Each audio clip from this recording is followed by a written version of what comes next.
Ladies and gentlemen, there is an XP strategy inside of Black Ops 7 Zombies that allows you to literally get every single zombie pretty much into one little spot, allowing you to just shoot your gun and get 30 critical kills. It's actually really OP, and I definitely recommend trying it. Drop a like, subscribe to the channel, and enjoy the video. Want to unlock all new mastery camos like Singularity ASAP? Check out Mitch Cactus, the biggest and the most reliable name in Call of Duty. They offer instant delivery DLC codes like Monster Energy, plus lobbies delivered in under an hour. Everything is 100% safe and legit for Xbox, PlayStation, and PC. Just about the community and seen all over YouTube, Mitch Cactus has over 20,000 verified reviews and thousands of personal vouchers. Make them the go-to for all things Call of Duty and even other games like Battlefield 6. Be sure to use code SPAZEL for 5% off and check out their current Black Friday sale to earn up to 60% off for a limited time only. So on day one of release of Black Ops 7 Zombies, I made a video covering the strategy in spawn with the ramp, being able to drive up, or not drive up it, but actually go up there and just easily farm headshots, right? Well, a lot of people did a little bit more discovery than me after I posted that video. They figured out that you could drive Old Tessie up to it, right? And park it up there, and the zombies will literally pile up, allowing you to easily get headshots and pretty much just chill. And I mean, literally, it is so easy to get these headshots. So today we're gonna do exactly that. Now, of course, we gotta get set up, we gotta get Pack-a-Punch, we pretty much gotta do everything before we can really start farming this strategy. It's just what we gotta do, but it really isn't gonna take us long. To get to Ashwood, it takes 5-10 minutes, right? It doesn't take long whatsoever, and then we can do this. Look at that, a refined crystal on our first one of the game. That is actually so freaking clutch. But yeah, we'll probably stay in spawn until I'd say about round 6 or 7. We'll kind of get everything going. We'll leave, we'll get some perks, jug, double tap, speed cola, and then we'll probably come back to spawn, and in which we can actually do this strategy and hopefully farm it pretty easily. I swear, anymore in my games, I never head over to Van Dorn Farm. Half the time I get to around 30, 35, and I don't even go over there once throughout the match. I mean, Stamina Up's a cool perk, Death Perception's a cool perk, but I definitely don't need both of those to to survive, I guess you could say. Definitely not to pack a punch. But yeah, I mean, it's such a weird, interesting idea that we don't even really need to go over there at all. I mean, you never have to if you really didn't want to. I kind of like that though about this, is you can kind of pick and choose where you want to go. Like, you don't have to ever go to exit 115. You don't ever have to go to Cosmodome. You can literally just stay in Ashwood. Once you get to Ashwood in the middle of the map, that's it. You don't need to go any further. You can stay in Ashwood. You can come back to the Blackwater Lake POI. Really, whatever it is you want to do. You don't have to open up the map at all. Let's grab that. Now I want to stay here so we can get speed cola. We definitely need it with this DS20.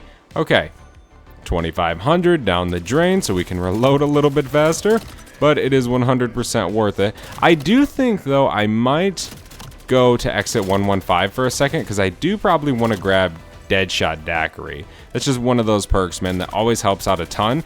And it's not a needed perk for this for sure, but it just helps a little bit getting extra critical kills or just something of that nature. We have Pack-a-Punch on Old Tessie, we got the boost, we're good. So now we can head back to spawn as well. I did go ahead and grab the perks that I need. We didn't go and get Deadshot Daiquiri. We'll just wait till round 25 or whenever we want to get it, right? We don't really need to worry about it too much right now. We have a double pack epic rarity gun. We have plenty of damage to deal. It shouldn't be that hard without Deadshot Daiquiri. That being said, we're going to head back all the way to the Janus Towers area, or to quote-unquote spawn. Then it's pretty easy, I would say, to do this. You might have to learn it a little bit, but pretty much what you want to do is just take Old Tessie and drive it up here. Then you kind of want to say get it in that okay, so it's kind of hard to explain a little bit, but you pretty much, once we get up there, I'll really be able to point it out to you guys. But you kind of want to park your driver's door in a different area of the opening over there. So obviously we don't have it in the right spot. It's gonna take you a minute to get it in the right spot, but the nice thing about it is once you do, you do, and you're good. So for say, we can kind of just drive it up maybe a little bit, or we can just put it right here, kind of towards almost the end. So we can just take almost like a look at what we got. We got the hood about right here. Okay, so let's see, let's jump up this way. How does it go? Okay, we see a zombie stuck right here. So that's kind of the idea. But how well does it work with our truck right there? Okay, so we got a zombie behind us. That's an interesting thing. Could we stand down here and just have all the zombies go down here? Okay, so we have a few pop up right here, it seems like, every round, which isn't really a bad thing. That's not a bad thing at all when you can have this right here. I mean, that is a very, very easy critical kill farm if you ask me.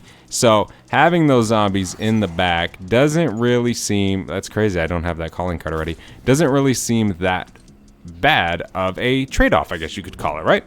Now it's a Ravager round. Let's see. With the Ravagers, do they stick right there too? They do. Hell yeah. Okay, nice. So yeah, on the zombie rounds, you might have a few zombies come behind you.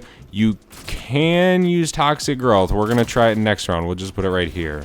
I think you can, which is a good thing.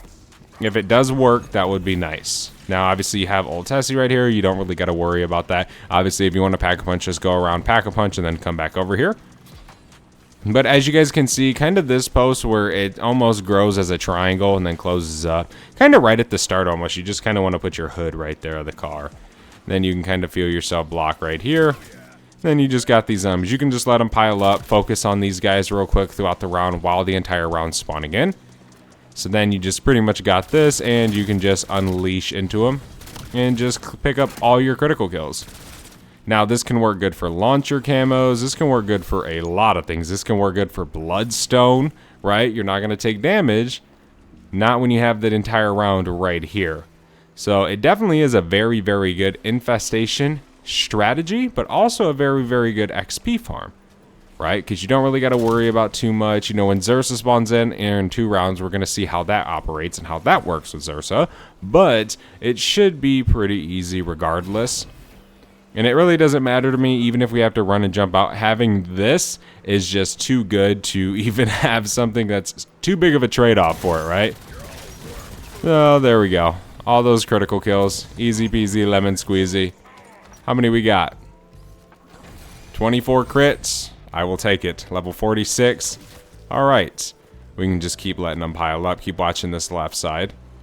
Yeah, so having those zombies up there, just watch it. I would say at the start of the round, use a few seconds and just wait for them to pop up right here while the other zombies are piling up to next to you, right? And then you should be good. You really shouldn't have any trouble here. Now, you can say if you didn't want to grind infestation, if you just want to go for high rounds, you can use this as a high round strategy with the wonder weapon and use the explosive strat with it, right? Where you have the explosive bolts with it. Okay, so now we're going to have a Zursa spawn in. I actually can't afford to double pack, so let's do that. Oh, I already have a double pack. Duh. I always forget whenever I pick up those refined crystals. I always wonder. I'm like, man, I kind of need a double pack, and I never do. But I always forget. Okay, so Zursa. What happens with Zursa? So Zursa jumps up here. Okay. So if you have Toxic Growth to the left of you, then that'll help you a little bit. So pretty much whenever Zursa spawns in, I would recommend Ether Shrouding or using your Toxic Growth right there, or just straight up dipping. But still, having to do that in your game isn't a big enough trade-off or a big enough con to make me be like, oh, this thing sucks. Because it definitely is a very, very effective strategy. It was effective since day one, even without the truck there. You can still farm hella crits. Now, without the truck there, if you stand about right here, then you won't have any zombies come back here. Now, if you stand too close back there, then you will, but that's obviously if the truck isn't there. But I'm sure most of you guys are going to want to put the truck here, considering that you can just farm critical kills like crazy, so it definitely makes it a lot easier. That is the strategy, okay? So if you guys are trying to find as much information on this strategy and basically method as you can, that is it. That's all you need to know for it. But, yeah.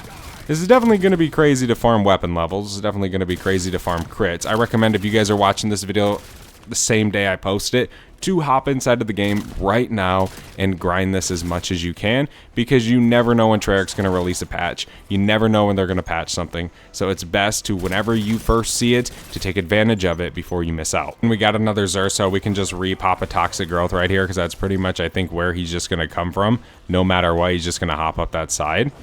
I see him right here, but how does this work? Obviously, you can just shoot him. I think that's what I'm just going to do, is just shoot him. So I don't have to worry about that.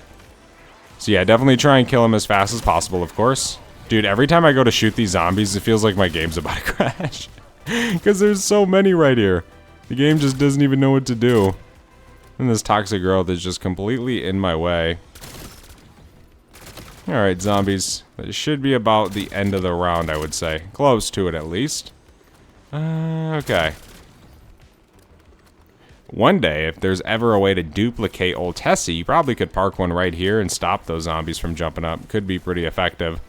But obviously there isn't that yet. So you can't really rely on something like that. So yeah, at the start of the round, I'd recommend just kind of staying over here and just looking back over this way. That way you can easily kill these zombies that jump up. They don't really damage you. You know, funny thing, if you actually could get to this point without taking damage, this probably would be a very good way to get social distancing.